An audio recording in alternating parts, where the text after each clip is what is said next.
And Rahul बाबा अभी हजी तमे थाकी ना जाओ हारथी बंगार अने तामिलनाडुमां हारवानुं छे नक्की करीने राखजो। અને 2029માં પણ ફરીવાર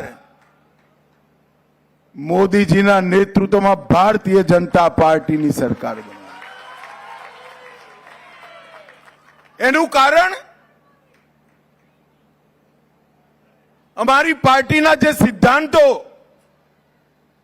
જેની સાથે જનતા જોડાયેલી છે, અમે રામ મંદિર બનાવીએ તમે વિરોધ કરો, पाकिस्तान पर सर्जिकल स्ट्राइक करिए विरोध करो, एयर स्ट्राइक कराइए विरोध करो, बांग्लादेशी घुसपैठिया भगाइए विरोध करो, काशीनु मंदिर नवू बनाइए विरोध करो, 370મી कलम हटाइए विरोध करो, ट्रिपल तलाक समाप्त करी दઈએ તમે विरोध करो, અને કોમન સિવિલ કોડ લાવીએ તો પણ તમે વિરોધ કરો। जनता ने जे गमे छे एनो तमे विरोध करो जो क्यांथी मत मळे भाई।